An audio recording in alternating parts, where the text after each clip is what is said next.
Welcome to Fast Politics, Congressman Robert Garcia. Hello. I So, you're about to be sent home for a very, very long recess. Explain to us why. I mean, this is just so bizarre. I mean, basically, Mike Johnson and Republicans have decided that because they don't want to talk about Jeffrey Epstein and they don't want to force their members to take votes against their king, Donald Trump, that they're going to send everybody home. They would rather discard working on lowering costs or trying to expand health. They don't care about any of those things. Right. Now they've shifted their attention back to protecting Donald Trump because he is now, flipped this position on releasing the Epstein files. So it is like fucking insane. This is an insane week. Mhm. They are obsessed now with playing cleanup duty for Donald Trump. Basically, what's happened right now, explain how to people who do not serve in Congress and don't understand the nuances of the situation, because Democrats actually did cause this, right? They pushed and pushed and pushed on the Epstein stuff, which is also wildly popular and all their constituents want. And that's how we got here. So explain to us sort of the mechanism, because this is actually a win for Minority Leader Jeffries, right? Yeah. In a convoluted way, so explain. Yeah. So I mean, take one step back. So we know that during the campaign, Donald Trump was obsessed with releasing the Epstein files. It became Right. the MAGA rallying cry, talked about all the time. The family. I mean, Donald Trump Jr. Tweeted about it dozens of times. I mean, this has been centered to their identity. Then, of course, now he's in office and we get this reversal. We know that Pam Bondi, FBI, DOJ in turmoil. They're all fighting because there's different opinions on what should be released, what should be retracted. We now know that Donald Trump has completely flipped, of course, his position. And so that sets up essentially a series of votes that Democrats have started forcing Republicans to take Right. in subcommittees. We are supporting kind of this petition, which will force a large floor vote of members. And because, Mike Johnson wants to avoid these embarrassing votes, especially in the Rules Committee, because the Rules Committee was essentially forcing these Republicans to take votes, Democrats saying release the files, Republicans saying don't release them. Mike Johnson decided it was better to then basically cancel Congress than to have his members continue to take votes on whether or not the Epstein file should be released, whether we should be subpoenaing people. And that's kind of where they have left it. And so us, I think, by doubling down on essentially saying, hey, you wanted this, you owe it to the American public, let's release these files. We don't Right. care who's in it. We don't care who it impacts. We just want the truth out there. Republicans are now running away scared. They can't confront Donald Trump. They want to avoid him at all costs. And now, even though they wanted to release the files, they're now scared of Donald Trump and are getting a lot of pressure from their base, as they should be. But let's be honest here, Republicans weren't gonna pass any legislation anyway, right? They passed the one piece of legislation they were gonna pass before the midterms, a bill that grows the deficit $3.5 trillion, but manages, and we got the official CBO score this week, which was like, it's $3.5 billion, doesn't matter what you say. And they wanted to do this weird stuff, cut estate tax, taxes for very wealthy people. And then also, there was nothing they were ever going to do except, there was a rescission package that basically took money away from public radio. So I wonder if you could talk about sort of like there is on the horizon this insane healthcare premium situation, which is about to come up. And can you explain that to us and talk about where we are with that? What we do know is, regardless of kind of Republicans' efforts to try to hide away what was actually this horrific bill that just passed, we have real serious challenges with the healthcare system, insurance. We have real serious challenges with how we have to fund the government. We have challenges right now where what we're not talking about is the fact that Republicans can't figure out how to actually appropriate money to keep the government going. I mean, there are real serious challenges that we actually could be dealing that are not necessarily even in the form of bills. And we can be talking about those opportunities and challenges this week, but the House is completely at a standstill and frozen because of this damn Jeffrey Epstein scandal that Trump is basically creating and Right. blowing up. And Right. I There's think, a reason why he's pulling it off. look, here's the bottom line. Donald Trump is in the Epstein files. We already know that. That's publicly been reported. Right. He said we both like beautiful women, Jeffrey on the younger side. They've been, and they said they were best buddies for 10, 15 years. I mean, this is, Yeah. both of them have actually said this. And this last move of trying to get Ghislaine Maxwell to actually now, to come testify and subpoena is just fine, which we support. She also wants a pardon from Trump. And so now he's Right. trying to work her to get her to say what he wants her to say. And so Right. while all of this is happening, we have real problems. I mean, the health insurance market is in real disarray right now. People are going to start, and we're already seeing it, having to pay more for healthcare. We're having coalitions of folks that are buying these rates for companies and nonprofits are seeing rates go up. And a lot of that has to do with the fact that people know these cuts are now going to be in the pipeline.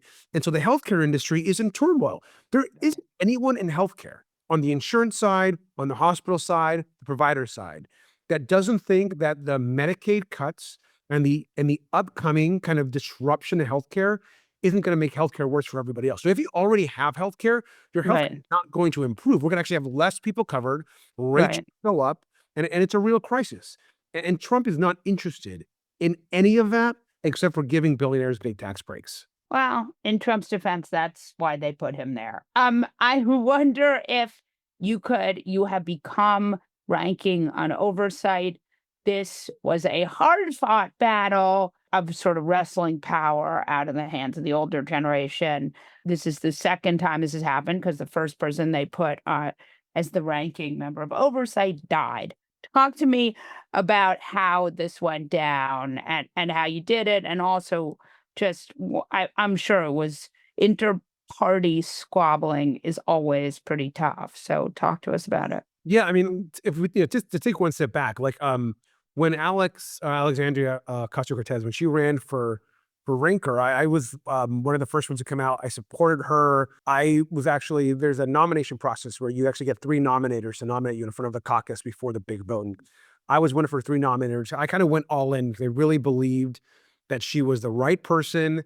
We needed a generational change. I thought she had the right message. And so when she was unsuccessful, actually didn't win the election, it was hard for a lot of us. I think a lot of us Right. in the caucus felt, when are we going to actually bring in new voices? Are Right. we basically be shut out from the process? And so folks like myself, Jasmine Crockett, Max Frost, I mean, a lot of us really struggled. And so when this obviously happened in the tragedy with Jerry, I think a lot of us just started talking again. We're like, is this going to happen again? Are we going to, maybe at this moment? Because when Alex's election happened, and you fast forward to this last one, a lot happened during that time. I think the country got even more upset, and people were more energized, and folks wanted change even more. And so that's when I think Jazz and myself in particular made the decision, like, let's get in this fight. Let's bring some change. Let's start talking to caucus members. And I started talking to people across the caucus, and it was clear to me that folks wanted some, not just generational change, but new voices. And so worked my ass off, talked to every person in Right. the caucus, and worked really hard to share. Like, I have experience that I brought outside of Congress, and I'm grateful that the caucus went in this direction. And I think this. It's been 100 years since our caucus has elected a sophomore to a leadership ranking member position. 100 years. So it was time for a change, and I hope that we have opened the door in Yeah. other elections in the future for this to continue to happen. Yeah. This is not a great moment for Democrats, right? People are super mad, and they are mad at leadership. The RNC has like about 6 times more money than the DNC. I mean, what do you think's going on? One, people are mad. A lot of folks don't trust people in politics in general. And I think that people see that we were unable to close the deal and winning the presidency of the Senate. We have a lot of work to do. And I think people need to understand that people view us as a coalition of folks that has not stood up and fought for working people, that we were out of touch, that it's too elite. And I think all of these things, and there's important lessons there. I think look at what's happened in New York. And I mean, so many people have been talking about the mayor's race, and Right. there's a lot of opinions there, but you cannot argue with the fact that Zoran, through simple messaging, a forward-looking agenda, and connecting with people, made a real impact. And his Oh, yeah. messaging was clear. And I think people, that want to attribute what happened there to, or want to, oh, well, uh, I'm concerned about the fact that he's a democratic socialist or his position on what's happening in the Middle East. Like, that doesn't matter to the average voter. They're No. focused on the fact that here's someone that communicated that wanted free buses, universal childcare, wanted to freeze my rent, Yeah. through. And I think we have a lot of lessons to learn from that campaign and from listening to younger people on the ground. And I think that work is starting, but do not think that I'm not one of those that thinks, oh, we're going to win the midterms and that's a wrap. No, we Don't. don't. That's not. I mean, we Yeah. have a lot of work to do. What I was impressed with Zoran more than anything was he got the ones and twos out, the low frequency voters, which Democrats had been Harris, and this is not an indictment of Harris. She had 100 days, but she could not get even the fours and fives out for her. Now, I think there were a number of other mitigating factors that had nothing to do with her, but really, I think that when we see that when we're looking at this, it's really something to think about. Now, so I wonder, what do you think about, like, we have a lot of New York lawmakers. I'm thinking of a bunch of people who refuse to endorse Mondani, or who are very negative about him, saying a lot of things that certainly strike me as somewhat Islamophobic. I've been sort of shocked by the amount of pressure they have put on, they're harder on Mondani than they are on Trump. So can you make it make sense to me? Because I'm like earnestly asking you this. Yeah, I think two things. One is, look, I obviously people are going to have their own. People have their own political perspectives and their own relationships in New York. I'm not a New Yorker, so like Right. I give people their grace to have their opinions. My position, I've told this to my New York friends and others. He is, regardless of what you thought about during the campaign, he is our nominee. Yeah. I'm a Democrat. He's Yeah. a Democrat. He's our nominee, and the party needs to go all in to support him. That's number. Hmm. The second thing, and I've told folks that maybe don't have a relationship with him. Look, when I had a chance to spend time with him last week here in DC. The guy is couldn't be kinder. I mean, the guy. Wait, tell us, can you give us the circumstances of how you got to spend time with him? Tell So us. so Alexandria AOC brought him to DC for a meeting. Open meeting. She invited the entire caucus, anyone that wanted to come Right. to meet with him. And to about 30, 35 of us attended this gathering. And it was a breakfast about him talking about how he thought we should connect with kind of our voters, and especially how to reach working class people that are not Right. affiliated in politics. Which should be the lesson from his victory, right? Because It it's was, not working. oh, Other people aren't winning that way. I mean, he was a master class in communication, Right. in political strategy. And the one thing I walked away with, besides the fact that he's brilliant, and I'd already been communicating with his team and him before, was here's someone who actually gives you he comes off because he is a kind person. Right. And so the more you put this person in front of voters, the more they're going to like him because he comes off as really genuine. Yeah. And I think we as a party have a lot to learn, not just from that race, but why some people want candidates that stand on principle. They don't agree with you on every issue, but they want somebody that stands on principle and that actually what you can believe they're actually looking out for us. When we're out here as we need to be doing and taking on corruption in all forms. We need to be banning members of Congress from trading stocks. We should be limiting Yes. becoming lobbyists. All these things are popular with people. They view the system as gamed against them and for the super wealthy. And so we have a lot of work to do in that area. And what people see in Zoran is just an average guy that cares about the issues they care about, that wants to help them afford their life a little better. And I think Democrats, we got to do a better job there. And that's a big lesson I think that a lot of us are taking in. Did you see when he came and spoke, did people have that same, were members pushing back on him in that same way that we've seen Gillibrand, I mean, did you see that kind of like No. The faux 35 folks that ended the breakfast, the reception was warm, were excited. People were all talking, sharing ideas. He was very well received with those that were in attendance. right, I don't think it's a progressive conservative thing. It's people want fighters who are going to stand up for the working person and not cozy up to lobbyists, billionaires, and big donors. And I think that that can appeal to anybody. so let's talk about the letter you guys sent to Fox. You ranking member of an oversight's job. I mean, Congress, the Republicans in Congress aren't allowed to do it because it would make their boss mad, but the job is oversight. So tell us about this letter you guys sent to Fox News. Yeah, I mean, and look, and the hypocrisy here is so off the charts, right? I mean, that's what Off the charts. I can't understand. In a nutshell, Fox and Friends, average viewership of 1.7 million, tons of people watch it, as we know that show. They air an interview, of which, by the way, the irony is Pete Hegseth is one of the interviewers on this interview. But they interview Donald Trump and ask him about releasing the Epstein files, and Right. he basically responds and says, the first sentence he says is, yes, we should probably release him. We should release him. That one sentence gets clipped and is aired on the program. And then Right. cut it, and then immediately they go to another question, another topic. And then that clip, then the Trump campaign takes and amplifies that one sentence, and it's everywhere. Release the Epstein Right. files, the Epstein files.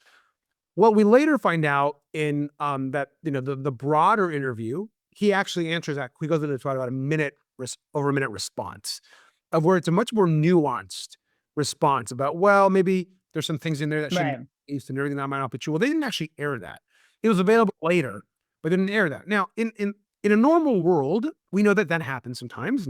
Newscasts clip things and take things out of context. This, I think, was much different. It was deliberate. It was clearly they were trying to change the message. But why we highlighted it is because Trump just settled for $16 million with CBS and Paramount for essentially accusing them of doing Doing the very same thing that Fox News did. right, Right. right. And so he gets he gets 16 million bucks out of Paramount for basically the same exact thing. And so we've asked Fox a series of questions about the back and forth about what they knew, and did they communicate with the Trump team, and were they directed to make these cuts? And we've asked a series of questions to Fox News. We hope we get a response. I mean, who knows? Now that Fox is being sued by Donald Trump, maybe they'll be more receptive to our inquiry.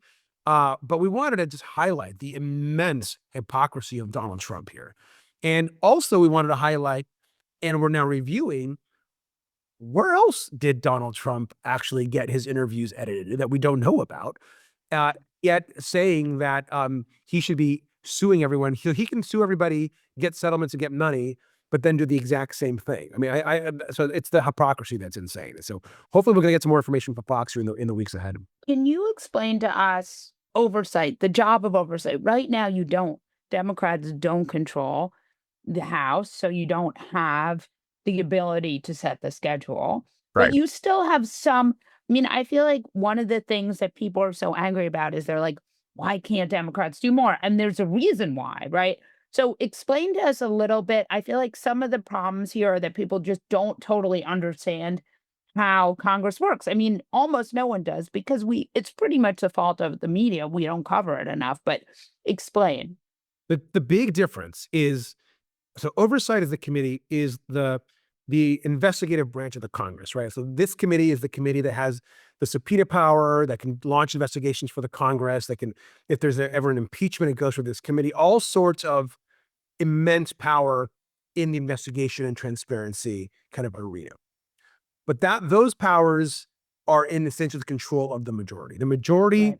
controls who you can subpoena, when you subpoena, what investigation officially to launch, and can compel, whether it's a corporation, the White House, whoever, to release documents and enforce Right. documents. Except the Trump White House, which nobody can compel because they have their own special laws. That's exactly right. Right. So the in the minority, oversight is very limited. We can't subpoena, we can't force release of documents, but we can still launch investigations. Whether or not we get documents back is more limited, and some choose not to respond. Others may respond.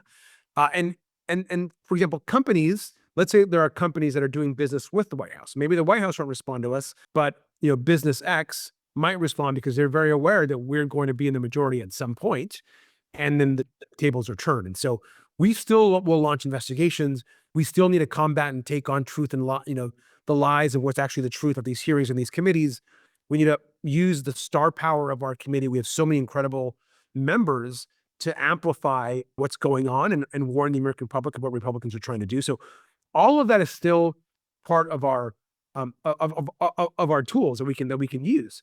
But make no mistake, when we win the majority back, we're going to go hard at the Trump White House, the Kushners, Stephen Miller, all of Donald Trump's enablers, those in the government that are actually writing these unconstitutional laws and trying to implement them.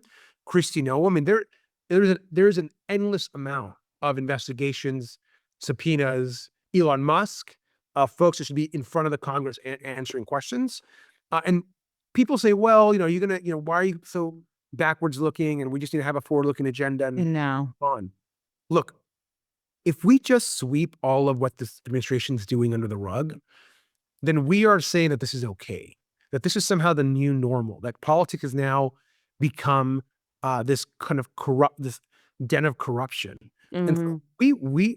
it is our duty to hold these people accountable when we have the ability to do so. And if we're not able to fully hold them accountable now, then you best believe when we have the majority, we have to do it. We have no choice. Thank you, Representative Garcia. Thank you.